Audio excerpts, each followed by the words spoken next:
Before I forget, because I always forget, I want to introduce my wife, Jennifer, who's amazing. And so say what's up.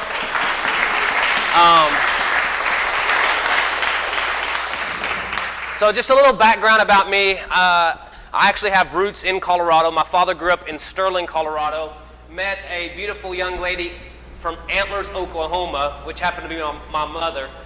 They lived in Sterling 1 year. It was the worst winter in 25 years in Sterling.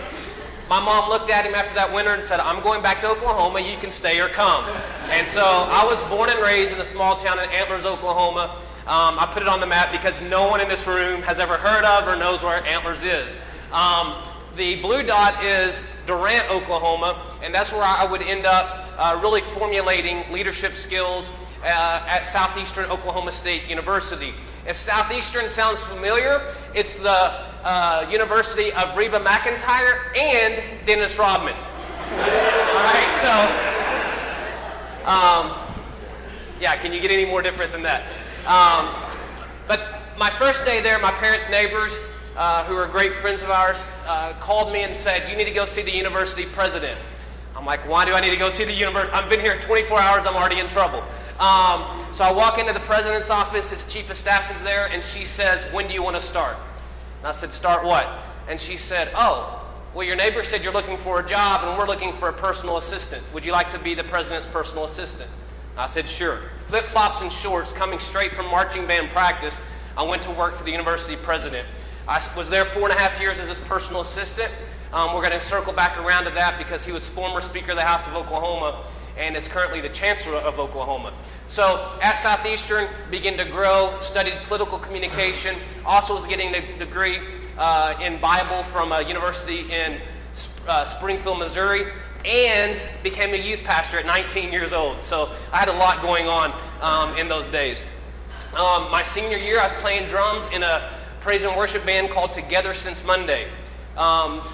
We got a random phone call, said, would you like to play music at a camp in Switzerland? We're all 20-something-year-old college students. Of course we would like to go to Switzerland. The reason we got that job 8 weeks before, that opportunity 8 weeks before, a song, I Can Only Imagine, went to #1 on the charts. That band was supposed to play at this camp in Switzerland. So in eight weeks, 4 of us college students raised $8,000 and off to Switzerland we go. The last thing my mother says to me is, you better not meet your wife there. Guess what I did? I met Jennifer in Switzerland. And so, on that trip, there we are, much younger, no gray hair. Once I graduated from college, because I had worked for the president for 4.5 years, he had a friend that ran for Congress. He was looking for a field representative, and for 2 years, I was the field representative for Congressman Brad Carson. He got the bright idea, I'm going to run for the U.S. Senate. So I switched over and was his political advisor in 14 counties in Oklahoma to Brad Carson. I really sucked at that job because we got beat by someone named Dr. Tom Coburn, who represented Oklahoma for some time. Brad went on, and President Obama appointed him to be chief lawyer at the Pentagon, and now he's a professor at the University of Virginia. But I learned tons of leadership skills. So on November the 4th, I had a job. November the 5th, I didn't. That was kind of we were in Tulsa, Oklahoma, in the Marriott, and like, what do we do now? About that same time, this church in Ada called me. I was 27 years old. It's a 70-year-old church. It had tons of problems. They said, would you like to be our pastor? So after much thinking, we said yes to that. Jennifer taught school in Ada. We pastored this church, which was about 100 people when we began. We spent 12 years there, and the church grew to about 700 people. Year 10, something began to change in us. We thought, man, we want to go plant churches. We want to do something different. And that's where the Dream of Heights Church came. And so we began, oh, there's our family, by the way, 3 kiddos. They were all born in Ada, so they're Sooner fans, as you can see.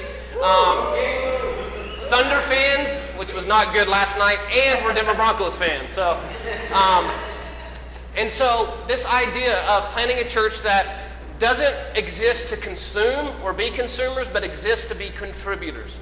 We want to contribute to what's going on in this city. We love Colorado Springs. We ended up here because Jennifer's brother-in-law retired from the Air Force Academy as a professor, and their family decided to raise their 3 kids here. A year in, her parents retired to Monument. So we began to come out here for vacation. We'd come once a year. The next year we came twice. The next year we came 3 times. And finally she looked at me and said, why don't we just stay here? And so we want to contribute to what is happening in the city. That's why our motto is this: we rise by lifting others. And so we have 3 mission statements within our core team. We lift God, we lift life, which is to live free, and we lift others. We launched 5 weeks ago, so we're a brand new church. We launched at Chinook Trail Elementary School in Cordera, and we had 230 people there. We sustained above 100 for the first 5 weeks, so we're really happy about that.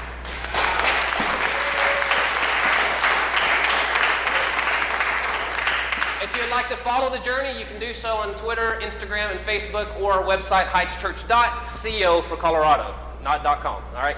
So